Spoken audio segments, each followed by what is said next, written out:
E hoje a gente vai falar sobre um tema que é transversal. Que transversal no sentido de tem relação com operação, mas tem relação também com a estratégia de um negócio.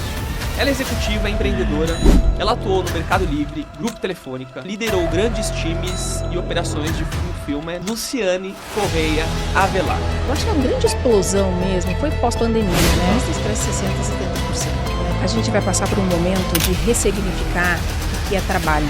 Qual é o valor que eu vou gerar para você? Uma faxineira nos Estados Unidos, ela vai 3, 4 casas e as gerações mais jovens não querem trabalhar. Eu acho que a gente que está no mercado de trabalho há muito tempo tem que olhar para isso e falar, o que esses caras estão falando? Veronese Podcast! Seja bem-vinda ao quê? Ao Veronese Podcast. Estamos de volta, né? Estamos de volta para mais um episódio. E hoje a gente vai falar sobre um tema que é transversal, né? Que transversal no sentido de que tem relação com a operação, mas tem relação também com a estratégia de um negócio. E a gente vai ver também como a excelência operacional se transforma em vantagem para o business, tá? E para isso convidamos a queridíssima Luciane Correia Avelar. Gente, a Luciane, ela tem um currículo aqui que a gente teve que dar uma enxugadinha, né? Ela é executiva, é empreendedora, ela atuou no Mercado Livre, Grupo Telefônica, na Bearing Point, na Arthur Andersen, que coincidentemente meu pai também trabalhou na Arthur Andersen, que é uma outra variação, a gente até falou disso, mas curiosamente, né?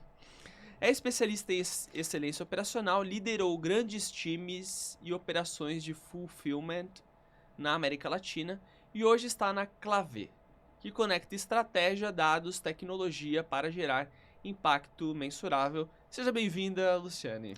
Obrigada, Fernando. Um prazer enorme estar aqui. Obrigada pelo convite. Que legal, cara. Que legal. Cara, essa segunda temporada eu tô achando massa, porque na primeira, cara... primeira temporada eu sentia que eu ficava até um pouco nervoso, assim, nos episódios. Por quê? Né? Ah, ficava. Falei, pô, é tão... Sabe, é coisa nova, né? E daí eu ficava um pouco tímido, assim, até, mas aí o negócio foi soltando. Então agora já tá... Tô gostando. Você já tá aquecido? Tô aquecido. É sobre isso.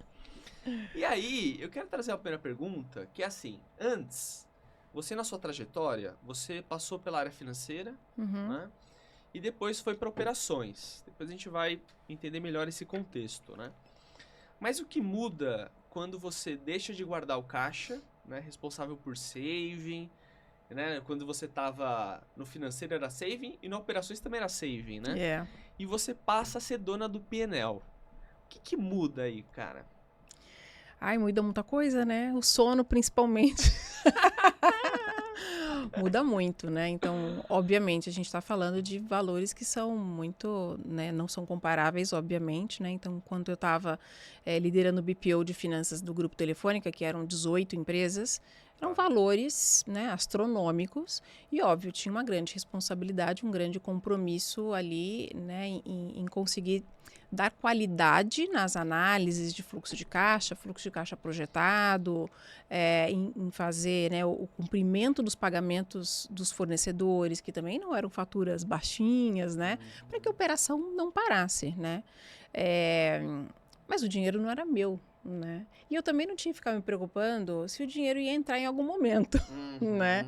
E quando você senta do outro lado, agora como empreendedora, a preocupação, obviamente, né, também é essa, né, da gente conseguir pagar os nossos compromissos e obviamente, do dinheiro entrar, mas a gente tem que pensar na continuidade do negócio, né?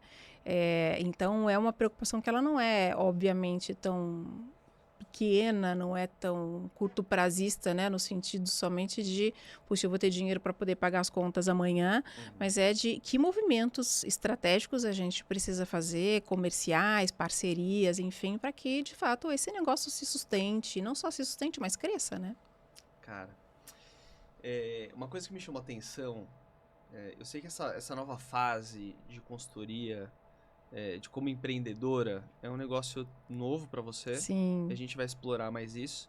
Mas eu queria voltar um pouco, porque na primeira conversa que a gente teve... Gente, vocês estão assistindo, vocês estão entendendo. A Lu já esteve aqui antes. A gente começou a gravar, a gente tava animado, tava funcionando. Só que aí, de repente, deu problema na gravação, né? Então ela teve que voltar. Então por isso que a gente tá muito feliz de ela ter voltado, né? E hoje tá dando certo. O que acontece? Quando você iniciou sua trajetória no Mercado Livre, Uhum. ele tinha uma estrutura, Sim. né? Com os anos ali dentro, ele cresceu pra caramba. Consegue trazer um pouco pra gente de quais aspectos você sentiu de mudanças e desafios nesse boom, de quando você entrou até a sua saída como diretora de excelência operacional?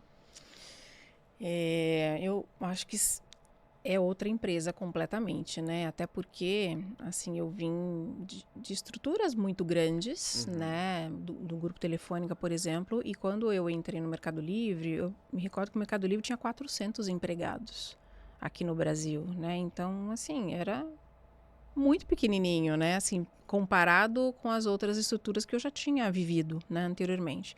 Então, o clima de trabalho era muito tranquilo, né? Assim, não tranquilo no sentido de que as pessoas não trabalhavam, não era assim, mas era muito amistoso, era muito amigável, né? Tinha uma leveza no ar, assim, muito, muito grande. E eu acho que isso obviamente não deve ser somente por conta de serem, né, naquela época 400 funcionários, mas acho que também por ser uma empresa de tecnologia, né? Então, com essa carinha de Tem essa startup, vibe. né? Então, isso também foi uma coisa muito diferente comparado dos outros ambientes onde eu vivi, né? Então, eu falei, nossa, será, né? Como é que eu respiro isso aqui? E foi uma grata Tem surpresa. tanto ar aqui, né? Lá eu tava, É, né? é. Porque, sabe que é uma coisa interessante? Porque quando a gente fala na telefônica, ela é super verticalizada. Uhum. Então, pra você ver alguém lá em cima ou se relacionar com alguém lá de cima, É muito é muito, corporativo, é muito muita estrutura hierárquico. de governança, Muito. burocracia. E aí, quando você vai pro Mercado Livre, você até fez um comentário da outra vez, né? Que você tava ali e apareceu o VP no meio da galera, E sentava ali do lado da né? mesa. Teve uma reunião que a gente estava fazendo e não tinha cadeira, ele sentou no chão. E eu fiquei assim, oi, como assim? Ninguém vai levantar e pegar uma cadeira para ele, né? Aham, Fiquei assim aham, constrangida, né, com o assunto. Então, diz bastante sobre a cultura, né, com da certeza. empresa. Mas essa trajetória meteórica de crescimento do Mercado Livre, eu vi com uma grata surpresa, no sentido do alto nível, né, de gestão da empresa, ter uma preocupação muito grande em preservar a cultura, né? Então, não só essa coisa da cultura da startup, né, do MVP, e depois você escala e você ajusta, mas de manter as relações transparentes, né, de uma cultura de desenvolvimento das pessoas, Uhum. de você, de fato, fazer as coisas de maneira simples, né, e seguir iterando. Então, acho que, de uma certa maneira, a gente conseguiu fazer isso por muito tempo durante esse E foram quantos crescimento, essa anos esse trajetória. crescimento? Olha, eu acho que a grande explosão mesmo foi pós-pandemia, né? Tá.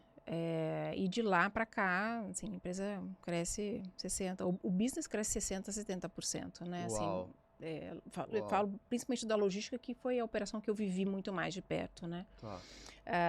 Mas, obviamente, a logística, se o marketplace não cresce, a logística não cresce, né? Então, acaba sendo uma coisa consequência da outra. Mas eu acho que chega num momento em que o crescimento é tão acelerado, ele é tão rápido, que não dá tempo de você formar as pessoas dentro da empresa que já estão inseridas, já estão imersas naquela cultura. E eu acho que quando você tem, num espaço curto de tempo, muita gente de fora, você acaba importando profissionais super qualificados, né? Mas com outras culturas, com outras vivências de outras empresas, eu acho que você tem um efeito de acabar diluindo um pouco, né, essa questão da cultura. Uhum. Então eu vejo ela um pouco mais esmaecida, assim, sabe, nos últimos Uhum. tempos, né? Uhum. Então eu acho que é o grande desafio, né, das empresas, como conseguir de fato equilibrar, né? E te falo até mais, puxa, será que deveria ter perdurado a mesma cultura por tanto tempo? Talvez não, né? Então talvez aquela cultura, né, que eu vi nascer, que eu vi crescer, que ajudei a criar, não seja mais adequada a este momento agora. E tá tudo bem, né, também.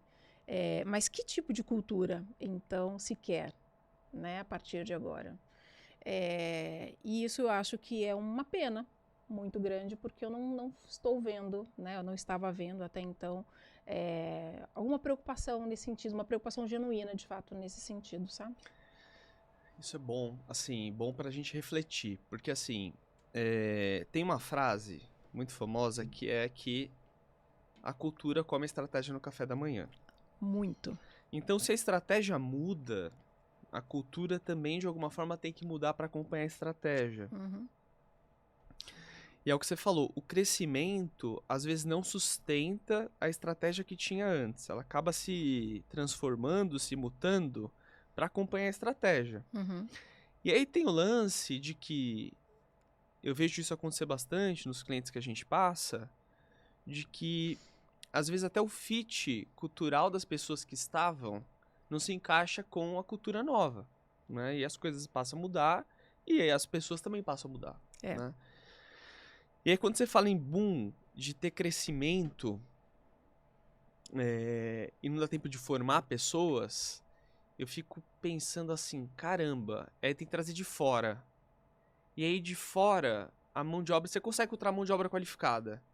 Só que também é difícil, muito difícil encontrar mão de obra qualificada. Um dos nossos clientes, inclusive, esteve aqui, acho que umas 2 semanas atrás, o Sidney, que foi CFO da Confrio e foi CEO da Confrio, depois presidente de conselho, hoje está no grupo Comolate. E lá na Confrio, eles sofriam muito, logística pura, né? Uhum. Só que logística refrigerada. Eles sofriam muito com mão de obra. Porque esse tipo de mão de obra, principalmente em algumas regiões do Brasil, é muito difícil você conseguir manter ou conseguir gente para trabalhar de fato. É fato, é fato. Então aí quando você tá crescendo, não tem tempo para orquestrar essa cultura que tá se metamorfando ali no tempo, e aí você traz gente de fora, a cultura pode ficar bagunçada, né? Isso a gente vê acontecer bastante. E nesses esses anos que você trabalhou na parte de operações, você tem visto a influência da inteligência artificial dentro da logística, ou você acha que isso ainda está distante para o contexto de logística e operações? A IA é o tema mais hypado, né, do momento, enfim, fica até meio enfadonho, né, o tanto que a gente fica falando de IA, né, aplicado e tal. E, tem bolha, não tem bolha, né, uma loucura. Cada hora surge, né, uma ferramenta diferente, você já está desatualizado. Então, como que se vive, né, nesse mundo de IA? O trabalho vai acabar, os robôs vão substituir os humanos. Tô esperando, já faz tempão isso aí, Uma gente. loucura isso, qual é a minha leitura disso, né? Assim, eu acho que a IA, ela é um meio, ela é uma ferramenta que ela, sim, se aplica à logística e se aplica a várias outras áreas, vários outros processos de trabalho. O que eu acho que tem acontecido ultimamente, até vi recentemente aí uma pesquisa que fala que 70% dos projetos de IA que foram aplicados, eles não tiveram sucesso. Eu arrisco a dizer que eles não tiveram sucesso porque eles não tinham um objetivo, né? Porque eles foram aplicados nessa coisa da euforia, essa coisa do afã, pega qualquer coisa e vamos botar IA e vamos ver o que vai dar. E não é assim que as coisas funcionam, né? Você não faz qualquer investimento assim, de qualquer jeito, né?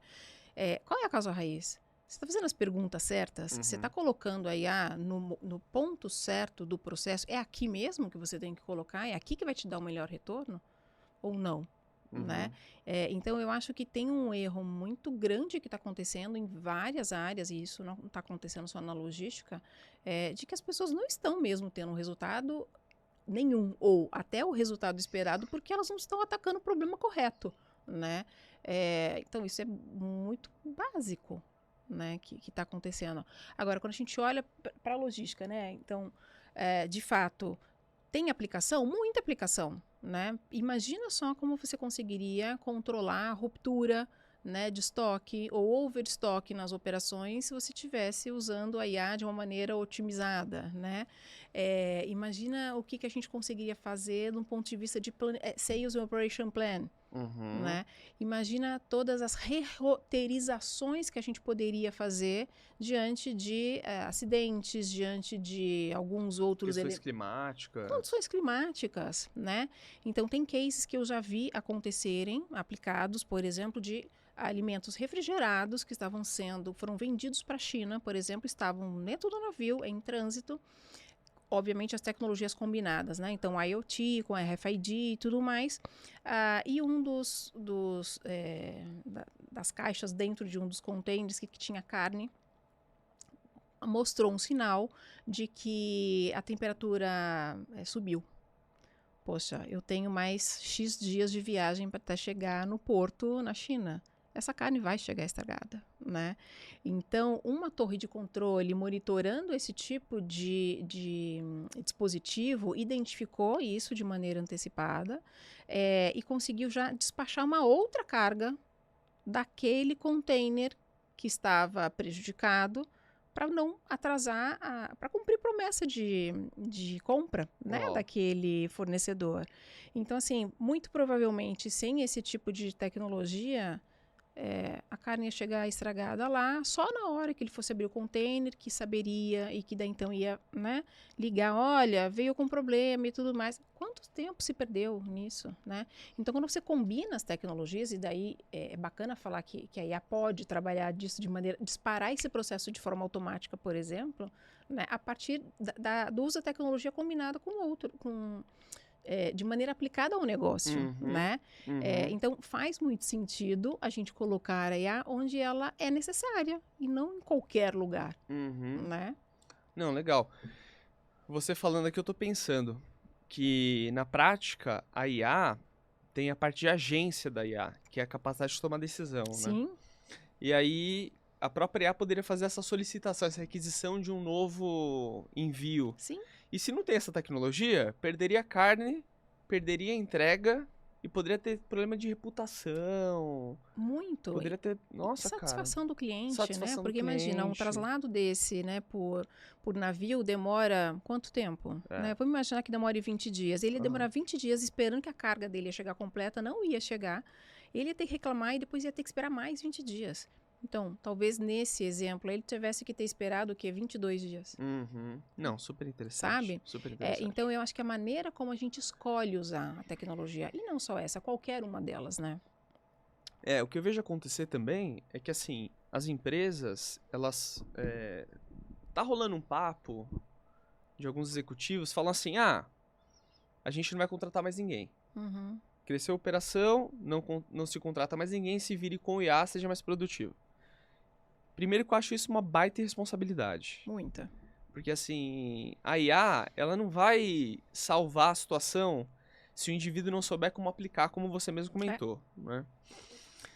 E aí, por exemplo, eu até gravei um episódio sobre isso, sobre esses layoffs que têm acontecido do Itaú, Microsoft, Amazon, várias empresas demitindo em massa. Sim.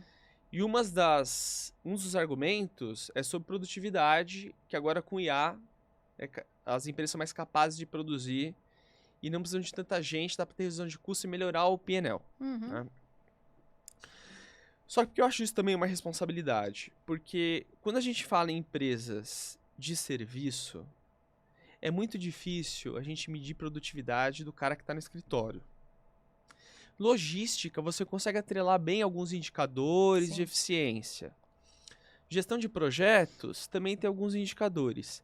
Mas o dia a dia no escritório, se a empresa não tiver ferramentas de workflow para avaliar tempo das atividades do processo, não tiver ferramentas para avaliar produtividade relacionada à entrega de resultado, fica muito subjetivo você dizer que alguém está sendo ineficiente. Absolutamente. Inclusive, no último layoff que teve do Itaú, teve gente que eu tinha contato, que tinha recebido reconhecimento por performance e foi demitido porque não estava produzindo, o mouse estava parado. Pois é. Assim, não faz o menor sentido. Eu acho que a gente vai passar por um momento de ressignificar o que é trabalho. Com certeza. Né? Com certeza. Seja, de novo, né, assim, essa história da IA É o que aconteceu quando surgiu a internet nos anos 2000, né? O que aconteceu no mundo quando teve a Revolução Industrial. Daqui a pouco, quando a gente tiver os robôs, né, de um valor aí um pouco mais... Já está, né? Um valor bem acessível, Sim. mas ainda assim, quando eles estiverem muito mais massificados, eu acho que a gente, como sociedade, como empresa, vai precisar repensar muito o que é trabalho, né? Eu vejo comentários e atitudes de algumas empresas em relação a isso que você comentou, numa linha de, eu estou controlando um minuto, eu estou controlando o que realmente é importante, né? Assim, dependendo da atividade que você está fazendo, você consegue ser produtivo quando você tem um trabalho criativo? Você consegue ser produtivo quando você tem um trabalho que ele é analítico, né? Então, assim, se você está falando de um processo fabril, é uma situação, né? Agora, se você está falando de outro tipo de atividade, eu acho que a nossa relação devia ser expectativa em relação à entrega, né? Claro. Eu fiz uma entrega que estava adequada, né, dentro dos padrões, com o nível de qualidade, com a amplitude que deveria estar, é isso que importa no final das contas, né? Porque assim, se você tiver um prazo de 2 dias para fazer essa entrega, se você tiver um prazo de 5 dias, você precisa continuar tendo que fazer a mesma entrega, não é? Nossa, isso... E a gente já está sentindo isso na empresa. A gente tem consultora que está alocada em cliente, que ali a gente estimou, por experiência, que uma atividade tem que acontecer em 5 dias. Aí, com a inteligência artificial, a consultora consegue entregar em 2, 3 dias. E aí, como empresário, é esquisito. Porque eu penso assim, caramba, eu tô pagando full time e ela já entregou. E tipo assim, é um problema meu. Não é um problema dela, não é um problema do contrato. Sim. Eu tenho que aprender a lidar com essa nova situação das pessoas serem mais produtivas. E aí, causou um desconforto, eu até falei com a minha esposa, eu falei, caramba, cara, é muito estranho isso. E daí ela falou assim pra mim, essa consultora, então, Veronese, eu vou fazer uma viagem na quinta, mas já tá entregue. Cara, o que eu ia falar pra ela? Eu falo, não, que isso, é ficar lá disponível. Não, cara, não tem como, ela entregou o que tinha combinado, entendeu? Entregou e tava bacana. E tava bacana, funcionou. Então, é uma relação que eu ainda tenho dificuldade de lidar, eu sou um novo empresário, né? Sim. Eu fico imaginando um empresário que tá 20, 30 anos ali, cara. Eu acho que você colocou um ponto de vista bem interessante mesmo, né? De como que as empresas enxergam isso, né? Mas sem dúvida nenhuma, o que naturalmente vai acabar acontecendo é que vão chegar outras atividades para essa pessoa fazer, verdade. né? Então, poxa, então se em 5 dias ela fazia determinada atividade, agora ela consegue fazer em 3, então você poderia aumentar o escopo do projeto, você poderia, de repente, fazer com que ela levasse 2 projetos em paralelo, né? Então, poxa, você conseguiu fazer em 3, será que você não consegue fazer em 2 dias e meio? E daí você, então, consegue fazer essa mesma atividade para 2 clientes. E daí você vai estar tirando a sua produtividade, a produtividade da pessoa aí, né? Então, aumentando a oferta, né? Então, aumentando o teu alcance. Então, assim, acho que a grande pergunta é onde chega, qual é o limite disso, né? E que daí eu acho que é quando as pessoas extrapolam e dizem, então a gente vai ser substituído por robô. Porque, poxa, então com a ajuda da IA, a pessoa consegue reduzir essa atividade, por exemplo, em 3 dias, de 5 para 3 dias. Poxa, será que quando eu tiver isso sendo realizado por um robô, eu conseguiria reduzir essa mesma atividade que ela faz em 3 dias para 1 dia? Até porque ele trabalha 24 por 7. E a gente fica nessa discussão de escala, né? 5 por 2, 6 por 1. Cara, que né? loucura, que loucura. Sabe que tem uma discussão no Congresso que é meio que unânime sobre a renda universal, né? Sim. É unânime, porque em algum momento, daqui uns 20 anos, a gente não sabe como vai ser isso aqui, gente. E aí, o que tá difícil? Inclusive, estimativa de projeto. Você fala, eu não sei ainda se tá sendo mais produtivo, mas a gente não tem uma referência de passado, do tipo assim, cara, tá bom, vai fazer na metade do tempo, e aí a relação com o cliente também é difícil. Claro, porque o cliente sabe que você vai estar usando, O cliente sabe que você tá sendo mais produtivo, e aí ele vai querer falar, não, peraí, dá pra fazer em menos tempo. Então, assim, tá complexa, o contexto tá complexo, cara. Então, eu acho que a gente vai ter que, de fato, olhar toda essa situação, né, laboral e comercial, inclusive, sob outra ótica, né?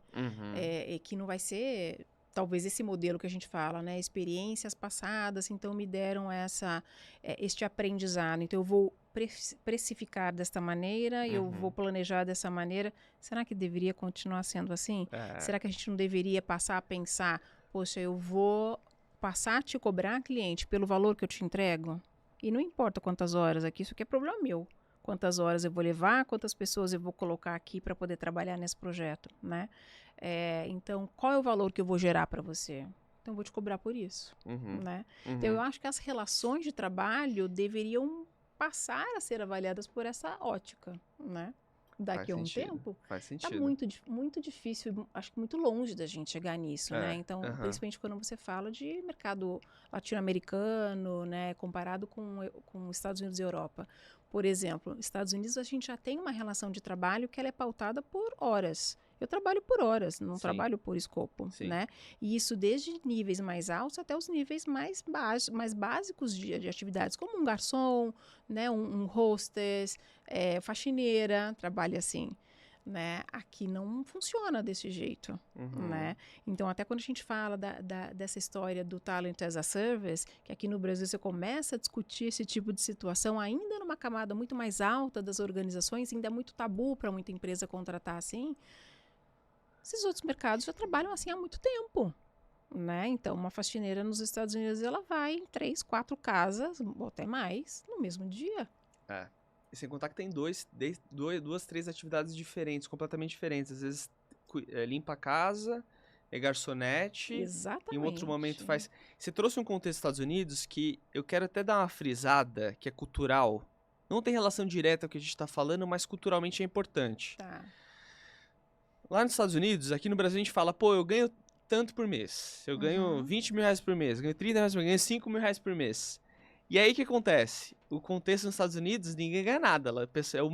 Eu faço dinheiro, né? I make money, né? E isso já muda também do ponto de vista conceitual. Aqui você vai ganhar tanto. Não, aqui você vai ser capaz de fazer tanto. E aí dá um match com o que você falou de valor hora. É isso. Muito provável, aqui fazendo uma reflexão, eu também acho que o caminho vai ser esse, cara. Muitos trabalhos vão ser por hora mesmo, cara. Talvez os trabalhos mais básicos, né, que tem algo concreto a ser entregue ali mesmo, seja por hora mesmo, né? E daí a gente vai ter que desconstruir toda uma legislação que existe no Brasil há muito tempo, né? E desconstruir tudo isso na cabeça das pessoas. E você vê as gerações mais novas, elas já vêm com este olhar, né? Inclusive, de dizer que não querem um emprego CLT, de dizer que elas querem ter um outro tipo de relação, né? Você já vê que é um movimento que vem acontecendo, né? Nos últimos anos. É bem interessante essa relação mais flexível, essa relação do bem-estar, né? Então... Não sei, eu acho que com tudo isso aí que está acontecendo, talvez a gente caminhe como sociedade para um modelo de relação de trabalho muito diferente em relação ao que a gente tem hoje. Muito. Inclusive, fazendo um merchan, tem um livro de um casal de amigos que foi lançado, acho que não faz um mês. Chama Como Lidar com as Novas Gerações. Foi lançado pela editora Atlas. E porque assim... A gente pensa nas novas gerações e tem também tem uma visão a respeito, tem uma leitura, um viés a respeito dessa nova geração que é muito difícil de lidar. Por exemplo, numa das turmas aí de um MBA que eu estava ministrando aula, eu perguntei assim, gente, quem nasceu depois dos anos 2000? Aí 2 meninas levantaram a mão assim, eu falei, tá, pô, que legal que vocês estão aqui. Né? Jovens aí interessados em fazer um programa de formação, né? Especialização. E elas falaram, pô, mas as pessoas não veem a gente assim não, o pessoal meio que mete o pau na gente, porque somos jovens, tem uma perspectiva estranha, falam que a gente não tá afim, que a gente tá numa outra pegada. E na verdade, eu fico olhando na perspectiva deles, Lu, do tipo assim... eu sou jovem, eu vejo os meus pais se separando, eu vejo os meus pais em burnout, eu vejo os meus pais falando que trabalho é um negócio ruim, que acabou com a vida dele, passou o tempo ele não viu. Fica difícil essa geração querer trabalhar igual, né? Querer trabalhar da mesma maneira, né? Repetir os exemplos, né, que eles viram em casa. E aí assim, vai ter que mudar mesmo. Eu tenho uma opinião bem interessante sobre esses conflitos entre gerações, sabe? Sempre que vem a geração nova, sempre as gerações antigas reclamam das novas. E isso é um ciclo. É verdade. É muito natural, né? É verdade. E daí, assim, eu fiquei muito curiosa para entender por que isso acontece, né? E aí? E a conclusão que eu cheguei é o seguinte: cada geração foi desenvolvida e cresceu, se estabeleceu diante de um contexto, né? Então, vamos pensar ali, baby boomers. Pós-guerra, o mundo inteiro estava querendo se reconstruir, né? E se erguer e tudo mais. Gente, o que faz isso? O trabalho, né? Então, bora, vamos ali construir, vamos trabalhar, vamos fazer as coisas acontecerem, né?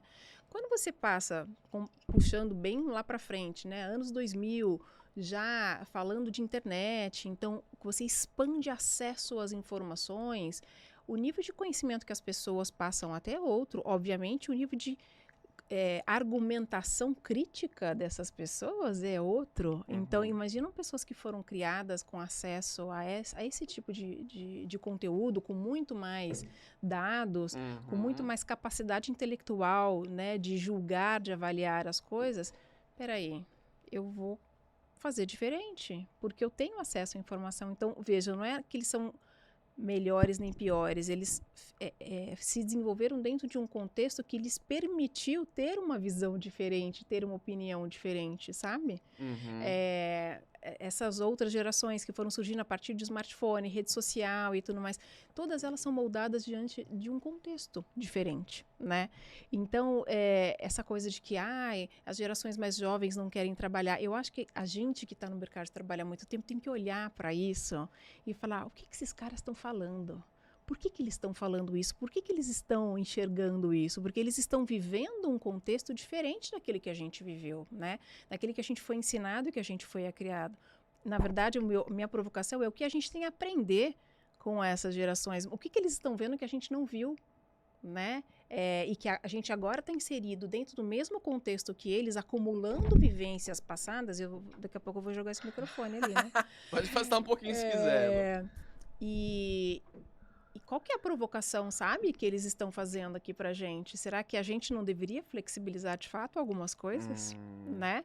Então, eu acho que são perspectivas que são diferentes, né? Então, o sentar e olhar só pela ótica deles também não é 100% válido. Eu acho que a gente que viveu várias décadas e viveu vários cenários diferentes, olhando pela perspectiva deles, sim, a gente consegue ter uma visão muito mais ampla para poder entender, poxa, acho que faz sentido.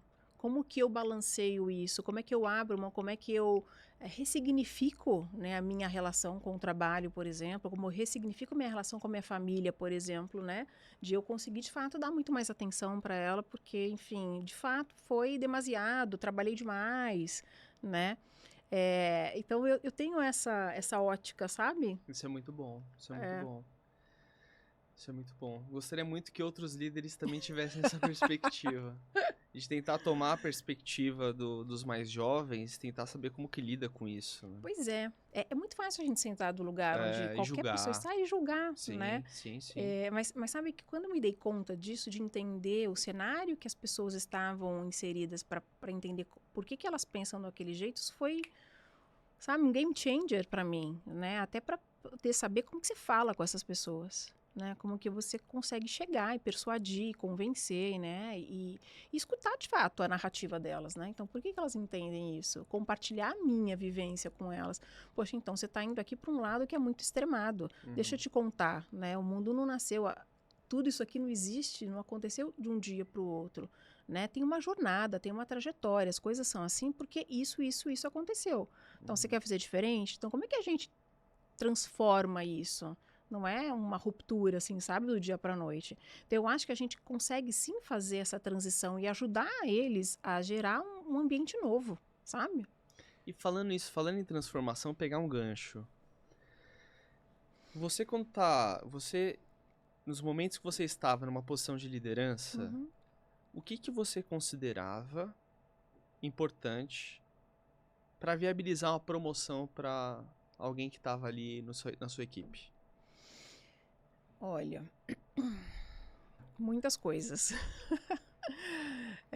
Obviamente sem falar, né, dos aspectos técnicos, né, da cadeira, dos conhecimentos, das habilidades, né, isso sem dúvida nenhuma era algo que precisava ter para poder, de fato, né, dar o próximo passo, mas muito de como a pessoa se movimenta, muito de como, que são aspectos que são mais intangíveis, assim, né, então como que essa pessoa se relaciona com os pares, como essa pessoa se relaciona com as outras áreas, como que essa pessoa se relaciona acima. E daí quando eu digo ela se relaciona, eu não quero dizer politicagem, né? Não é essa abordagem.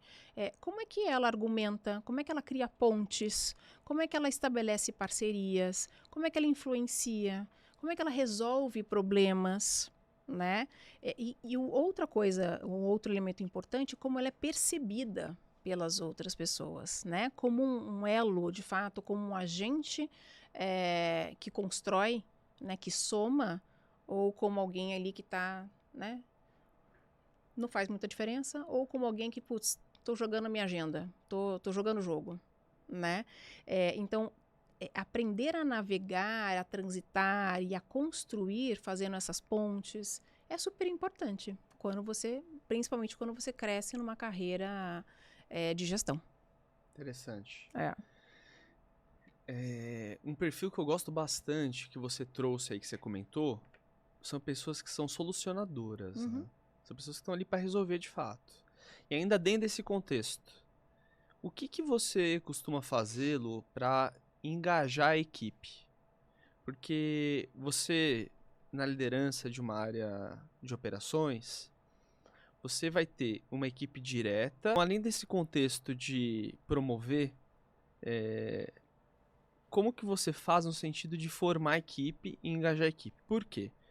Liderando uma área de operações, você tem uma equipe direta e liderados desses seus líderes que estão abaixo, a gente pra caramba. Sim. O que você costuma fazer como estratégia?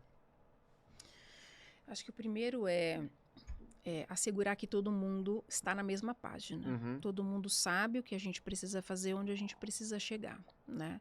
Então, assim, essa estratégia, obviamente, a gente parte dos objetivos, né, da empresa e a gente vai quebrando isso para trazer para a realidade do dia a dia da área em que você está atuando. Essa construção ela é feita com os meus diretos, num ponto de que a pessoa, a gente até brinca, né, dizendo o seguinte: se a tua agenda está mais ocupada com outros temas do que não estes temas, temos um problema. Boa. Porque não é uma questão só de você comunicar, né, mas de você fazer valer no dia a dia.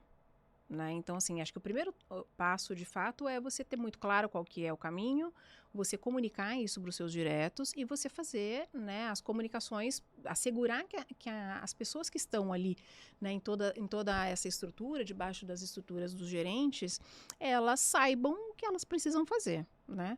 Agora, no dia a dia, nos planos trimestrais que a gente fazia e tudo mais, como é que esses objetivos se encaixam com essas demandas, com essas necessidades? Conversa. Então, no exercício de planejamento, a gente sempre fazia o seguinte: poxa, eu tenho essa oportunidade aqui para trabalhar. Isso aqui está associado a qual objetivo? Então, no momento que você liga os pontos, esse aqui conecta com esse. Não, esse aqui não sei. Bom, se você não sabe, não é tão óbvio assim. Muito provavelmente continua sendo uma necessidade, essa iniciativa, esse projeto, porém, não está conectado a algum objetivo, né? Ou talvez ele possa ser um pedaço, né? E não o principal.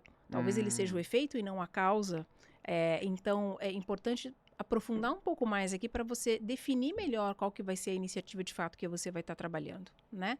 Então, essa provocação na hora do planejamento de você associar os objetivos estratégicos, eu acho que ela já ajuda o time a pensar, já vai trazendo, né, para a realidade do dia a dia essas conexões, né?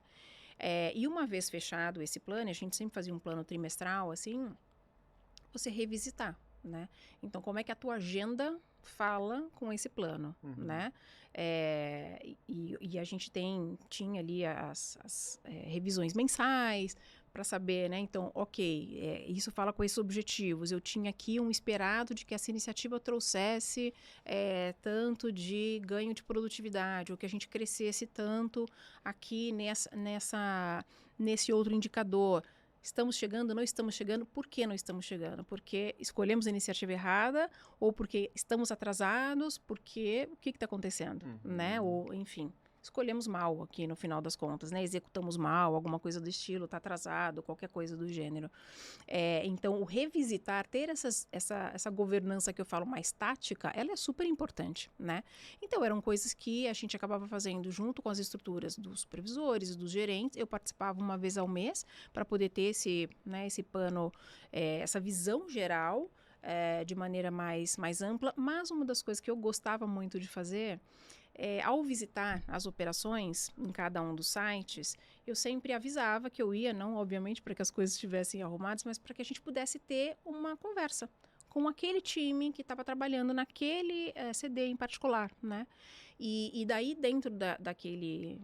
dentro desse objetivo ali, né, daquele espaço de trabalho, eles me apresentavam alguns dos projetos que eles estavam tocando muito mais em detalhe. A gente fazia visitas no piso dentro da operação, onde eles me mostravam aquilo que eles me mostraram no PowerPoint acontecendo no piso. A gente discutia, pensava junto, então tinha um tempo dedicado meu ali para poder falar de 1, 2, 3 projetos para cada uma das naves, né? Então, assim, óbvio, aquilo servia muito para que eu entrasse muito mais dentro do contexto e pudesse entender, mas às vezes você falar com alguém e trocar ideias com alguém que está longe do teu dia a dia, te dá ideias. Então, assim, às vezes a gente saía de lá, ai, poxa, Lu, a gente não tinha pensado nisso, e às vezes, assim, eu estava falando a coisa mais idiota do mundo, né, do tipo, tô até com vergonha de te perguntar isso, mas você já viu isso? Será que isso aqui você já fez e tal? Será que não vale a pena a gente olhar aqui também, sabe? Às vezes as coisas mais simples eram aquelas que passavam batido, né? Então isso acabava ajudando não só a gerar um laço, né, de proximidade entre a alta gestão e as pessoas que estavam ali no time, e de sempre, né, no meu discurso, realinhar os objetivos. Bom, então, esses 3 projetos que eles me mostraram, esse que está conectando com esse e tudo mais, mas esse aqui eu não vi nenhum. O que vocês estão fazendo em relação a isso, né? Como é que isso aqui está mudando esse indicador que é importante, né? Foi priorizado, não foi priorizado, por que não foi priorizado? Acabou sendo uma decisão em conjunto com o time de operações para que isso não acontecesse, né?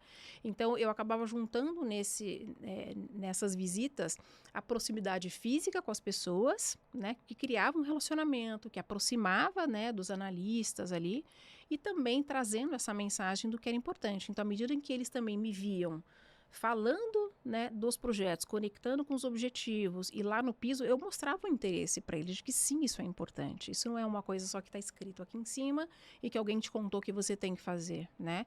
Então eu estava ali no piso perguntando para os analistas se aquilo de fato estava acontecendo, né? Então eu acredito muito nessa liderança que dá o exemplo, sabe? E óbvio, quando a gente fala de times grandes, assim, era impossível eu conseguir fazer isso em todos os CDs, todas as semanas, né? Então, enfim, eu falava, gente, eu vou aparecer daqui de novo um mês, tá? Mas daqui até lá, vocês continuem indo nessa linha, né? E muita gente, a partir daí, puxa, vamos tomar um café, vamos marcar o one-on-one? Pode olhar, o espaço que você achar na minha agenda, a gente faz, né? Então, eu acho que é muito importante a liderança estar próxima, estar disponível, e estar nos momentos que não são só aqueles momentos instagramáveis, o momento da foto, sabe? Passando a mensagem, né? Que de fato porque ali parece que é aquela coisa oficial, aquela coisa mais formal, mas se você traz esta mensagem pro dia a dia, numa conversa ali, as pessoas realmente percebem que você está vivendo aquilo. Então, aquilo que você está dizendo, realmente você está praticando. E começa a fazer muito mais sentido para elas, sabe? Então, para mim, eu acho que é um jeito que conecta muito mais para as pessoas e eu acho que faz sentido para elas. Falar uma coisa para vocês. A gente precisava cortar essa fala aqui da Lu e tinha que mandar para muitos líderes. Por quê? Existe uma pesquisa da ProSci, que é uma organização que eu gosto muito, de Change Management, que diz que fator número 1 Fator número 1 de sucesso em iniciativas e projetos é a participação visível e ativa do líder. Visível e ativa do líder. O que isso significa? É dar cara, como a Lu usou como exemplo. Não adianta só sair na foto no dia do kickoff de um projeto, desaparecer durante 12 meses, reaparecer na entrega. Ou não aparecer e tomar decisão atrás da mesa, mas não dar cara. Então, o nome disso é competência de patrocínio. Todo líder, obrigatoriamente, tem que ter competência de patrocínio, é saber patrocinar as iniciativas. E a Lô acabou de comentar. Ela ia até o chão de fábrica, né, até a operação, dava a cara, conversava, se interessava, questionava e dava abertura para que as pessoas pudessem falar a respeito. Então, abrir esse canal de comunicação viabiliza ser ativo dentro desse contexto. Então, caramba, que legal, hein, Lu? Que legal. Assim, eu me questionava muito, porque, assim, talvez isso não seja super escalável, sabe? Uhum. Mas eu acho que a gente precisa aprender a cascatear isso de um Perfeito. jeito que funcione, né? Perfeito. Então, assim, eu não vou conseguir ir em todos os CDs que existem da América Latina. Não consegui ir, né? Principalmente nos fora do Brasil, nos fora de São Paulo, né? Mas naqueles que eu estava indo, estava fazendo a diferença. Então, como que eu conseguia replicar essa prática em outros, já que eu não conseguia ir, né, fisicamente? Poxa, nos outros que eram fora de São Paulo, Bahia, Santa Catarina, Pernambuco, podemos fazer como se fosse um Gemba virtual? Né? Então, a gente pode fazer essa mesma reunião, só que sem eu estar fisicamente aí. Então, imagina que eu estou aí, a gente faz a apresentação no PowerPoint, vocês me mostram todos os projetos, vocês descem com o notebook, né, lá para o piso e vocês vão me mostrando e a gente vai conversando assim, né? Então, assim, acho que ter essa disponibilidade, essa abertura é importante, né? E daí, obviamente, quando fazia essas viagens para México, para Argentina e tal, daí a gente já conseguia organizar uma agenda para poder ter esse espaço com muito mais qualidade, né? Mas acho que é importante a gente tá disponível. E outra coisa, quando você falou de patrocínio, né? Como é que eu consigo ajudar? Porque muitas vezes a pessoa tá ali travada num ponto que ela não sabe para quem pedir ajuda, ou ela já escalou e a coisa não vai. Algum problema está acontecendo, né? Então, como é que eu te ajudo a destravar isso daqui? O que você precisa?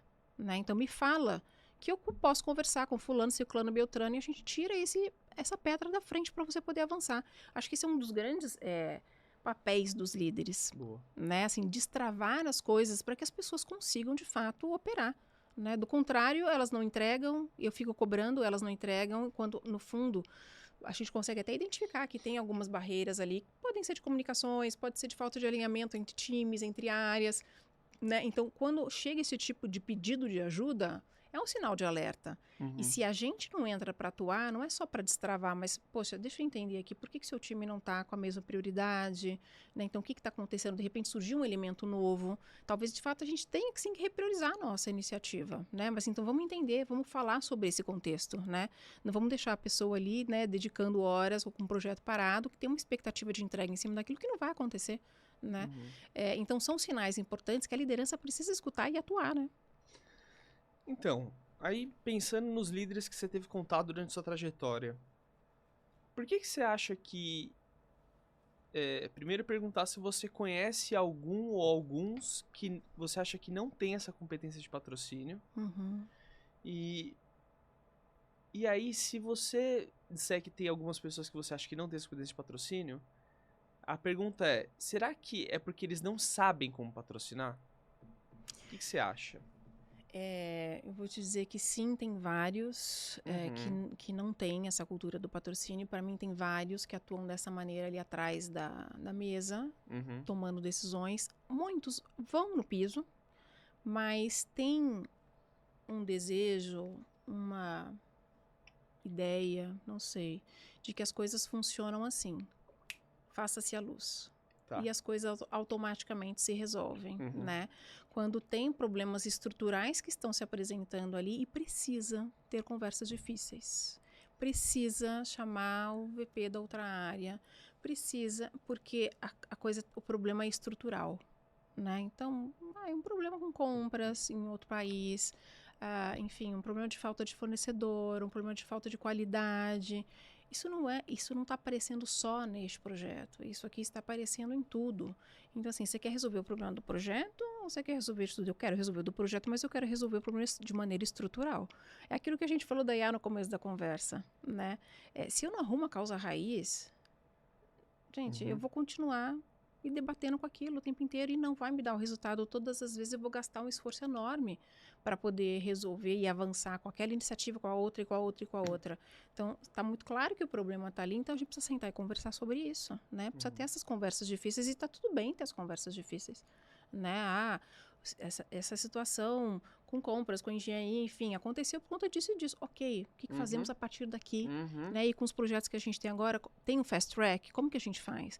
Mas não dá para ignorar o problema. E o que eu vejo muito acontecendo é isso. Eu ignoro o problema, eu continuo batendo. O indicador, sendo que tem um problema, um elefante gigante que ninguém resolve. E o indicador existe para isso. Pois é.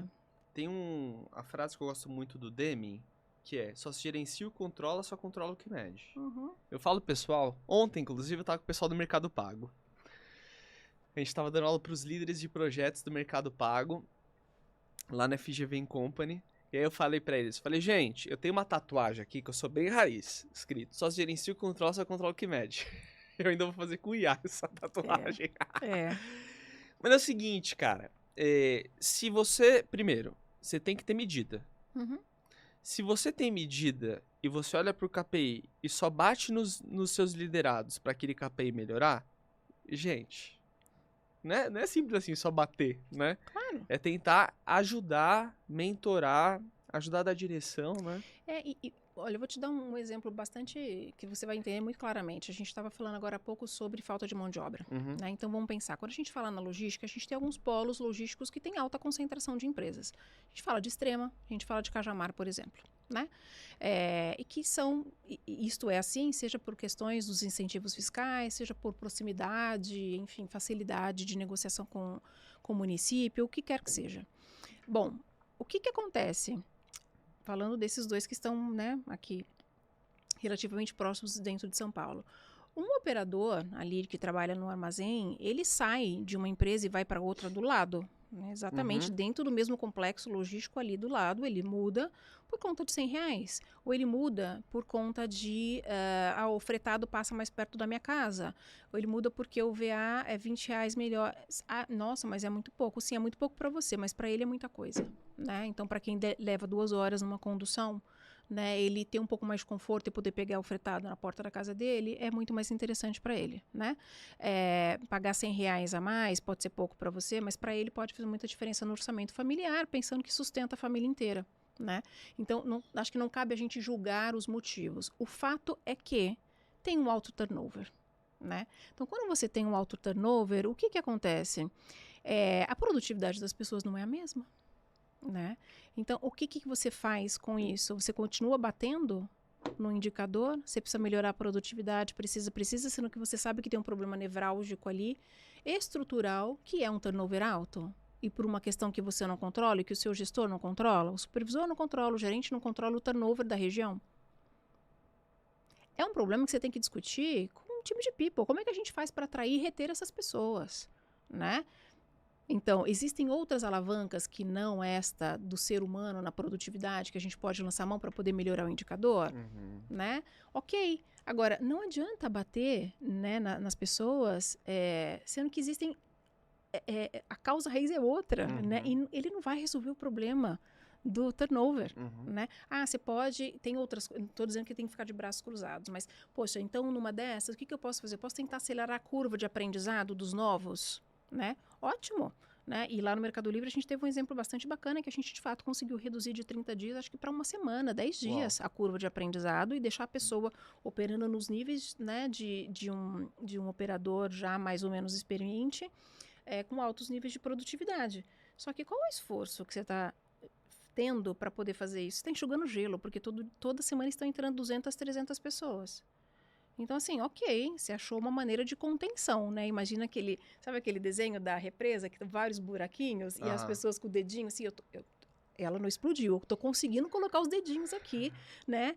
Mas é sustentável?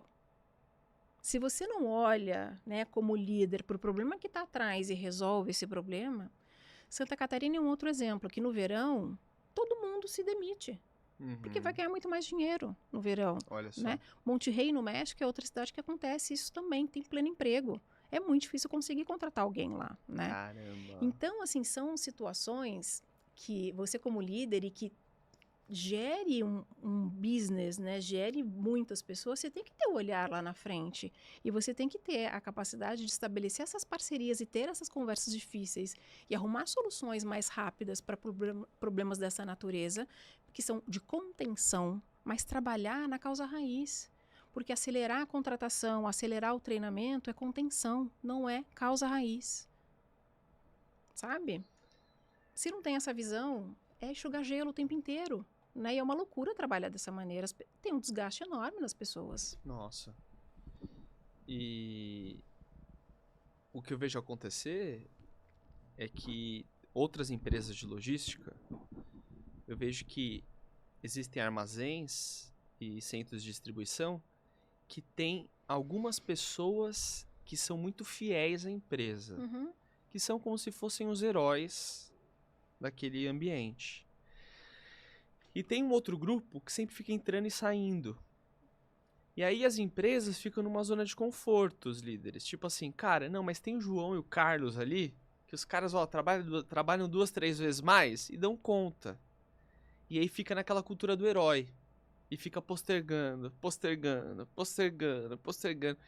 E não vai atrás de fato da causa raiz. Né? Não vai. E outra coisa, esse João e o Carlos, eles vão querer crescer na carreira. Claro. Né? E daí a empresa fala assim, poxa, mas se eu promovo esse cara para uma posição de gestão, quem vai segurar o piano? É verdade. Não, então eu vou segurar a promoção desse cara, porque eu preciso dele aqui, porque eu não tô fazendo o meu trabalho que eu deveria ter feito, de cuidar, sabe, dessa sucessão, de cuidar de gerar um pool de pessoas, de cuidar de deixar um trabalho mais lean, mais tranquilo, né? Então, pensando de fato de carga, né, de atividade e tudo mais. Enfim, sabe, assim, tinha, por exemplo, lá eu me recordo de que tinha uma atividade lá no CD que era muito pesada mesmo, que eram caixas, né? Às vezes, agora que o Mercado Livre tem as sacolas de supermercado, é muito mais fácil manusear e os produtos eles são entregues em volumes diferentes, um mesmo pedido dentro da sacola. Mas antes não era, eram caixas enormes, super pesadas. Então você imagina pegar uma caixa dessa cheia de produto e colocar em cima de uma esteira. Quem aguenta fazer isso? Uau. Né? Então, além de difícil de contratar, tinha que contratar alguém forte. Também tinha isso. E outra coisa, uma coluna super boa. E daí eu ia deixar essa pessoa conseguia, né? Então eu vou deixar essa pessoa aqui, porque ela já conseguiu. O esforço repetitivo... vai ser afastado. Ou vai ser afastado, ela vai encher o saco. Ela não quer mais fazer aquilo. Poxa, porque eu consegui, então agora eu só vou ficar fazendo isso porque ninguém mais quer fazer esse trabalho, sabe? Então ele acaba sendo penalizado porque ele deu conta, né? Então, gente... É penalizado pela eficiência. Pois é, então assim, a gente tem que olhar para isso e falar, isso não é sustentável, não faz sentido. Do ponto de vista de experiência de cliente, não faz sentido, porque você vai pegar uma caixa dessa na portaria do seu prédio, como que você leva isso? É verdade. É verdade. A caixa chega toda estourada, né? É verdade. Então, assim, se você for olhar, é só uma questão de ter vontade de olhar, sabe? O processo dentro do CD era ruim, era muito pesado para as pessoas fazerem. O manuseio, né, sai do CD, coloca num carro, do carro, entrega na portaria. A própria pessoa que vai, o comprador, também vai ser penalizado por carregar essa caixa. A experiência de quem vai receber é ruim. Não era bom. Então, vamos resolver o problema? Sabe? Então, acho que tem que ter vontade de resolver o problema, tem que ter vontade de entender quem são as pessoas impactadas, sabe? E se as pessoas só vão resolvendo os problemas, as coisas vão ficando melhores para todo mundo, com certeza, sabe? Com certeza. E, ó, vou dizer uma coisa. Primeiro, dizer parabéns, porque essa área eu acho que, como você sabe, como eu já comentei contigo, a SMR, que é a empresa que eu tô à frente, passou por muitas empresas de diferentes tipos, diferentes setores, indústria, serviço, e eu acho que uma das frentes mais desafiadoras que existe é a de operações, de fato. Então, meus parabéns aí pela sua toda a sua trajetória e experiência. Obrigada. E aí eu quero entrar aqui nos nossos minutos finais, que é como se fosse um bate-bola, do tipo assim, resposta rápida. Tá bom. Então, assim, vamos começar com um mito de operações que precisa morrer. Ai, um mito que precisa morrer?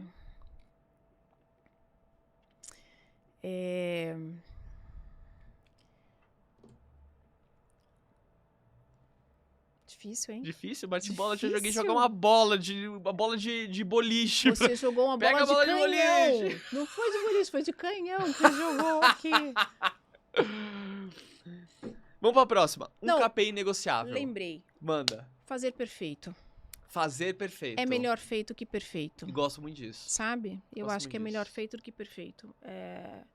Esse é o mito. Eu acho que essa é a máxima. Um KPI negociável, que você precisa olhar e falar, esse aqui eu não posso deixar de lado, esse aqui eu preciso olhar mesmo. Experiência do cliente. NPS. Um conselho para mulheres que querem chegar ao C-Level. Nossa, essa é outra vez. Essa é 2 bolas de canhão. Poxa, eu acho que seja você, não tente caber em algum lugar, seja fiel aos seus valores. Não dá para ser um só, tem que ser vários. Eu imagino. Mostre o valor do teu trabalho, não contando o que você faz, mas como ele gera impacto no negócio. Eu acho que a gente falha muito nisso. Sabe? Poderoso isso. Poderoso. É. E um livro ou autor que formou sua liderança. Ai. Eu li recentemente aquele Rápido e Devagar, sabe? Legal, do Daniel Kahneman. E que acho que tem me feito refletir bastante sobre essa cultura, né, do estar próximo e do priorizar e do pensar, sabe? Quando você fala com as pessoas e quando você precisa tomar decisões. Eu acho que tem me ajudado muito nisso. Que legal. Gosto também do livro. É. Gosto do Daniel Kahneman. Que legal. Cara, ó, dizer uma coisa, Lu. Gostei muito do nosso papo. Que bom. Eu tava ansioso muito pra gente rápido. conversar muito rápido. Eu falei, ó, pá, isso é bom. Agora diz o seguinte, conta pra gente como as pessoas podem te encontrar e conta um pouquinho aí o que é consultoria, o que é Clavé. Bacana, ótimo. Bom, vocês podem me encontrar pelo LinkedIn, Luciane Correia, com I, Avelar. É fácil, assim, eu botei o nome inteiro para não ter dúvida, né? Não erra. Então é mais fácil de me encontrar por lá. Redes sociais eu não sou muito adepta, eu tenho minhas continhas ali, mas é mais fácil o LinkedIn. A Clavé Consultoria, vou até contar um pouquinho do nome da Clavé. Boa. Que você também me perguntou, Boa. Né? De onde vem Clavé, né? Tem um arte francês, assim, né? Como ele me comentou, mas o Clavé vem de clareza nas decisões, né? E leveza para transformar, né? Então, somos um grupo de 4 sócios e nós já fomos consultores, já estivemos do outro lado da mesa como executivos e agora voltamos a ser consultores. Então, a gente quer mostrar para as empresas e para as pessoas que dá para transformar os negócios, dá para alcançar os indicadores com leveza, de um jeito tratando bem as pessoas, com educação, dá para fazer isso num ambiente de construção muito leve, né? O que é importante? Você ter muita clareza sobre aonde você vai atacar, qual é o seu real problema, né? Muitas pessoas e muitos clientes chegam para a gente trazendo um sintoma, né? Eu quero resolver este problema, quando na verdade a gente entra para poder tentar entender e não é aquele um problema, né? Uhum. Então eu gosto sempre de falar da causa raiz. A gente gosta de colocar luz na causa raiz, porque você destravando este problema, você resolve muitos outros problemas. Se você focar no ponto principal, é aquele ponteiro que vai mover a agulha, né? O que a gente gosta de atuar. E falando aí também com um pouco mais de detalhe, né, sobre a Clavé, vocês podem encontrar a Clavé no www.claveconsultoria.com, tá?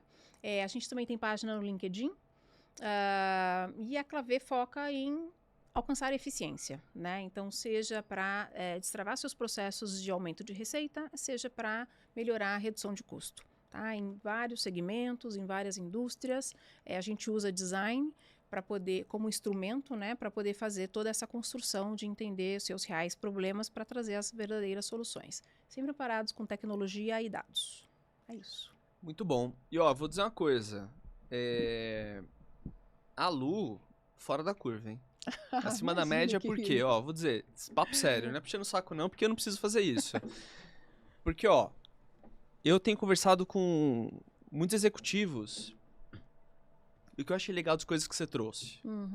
Falar de estratégia, muitos falam, mas você trouxe ferramental, você falou de OKR, você falou de patrocínio, você falou de conectar objetivo com projeto e iniciativa.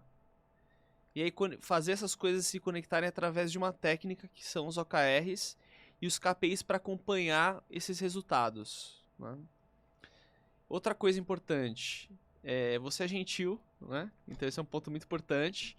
E essa tua visão de tanto conhecer tecnicamente, quanto olhar para as pessoas, escutar as pessoas, é um negócio que é muito difícil a gente encontrar aí fora. Então, parabéns. Obrigado, muitíssimo obrigado pela tua presença. Aprendi pra caramba, tá? Obrigada, querido. Foi ótimo. De verdade.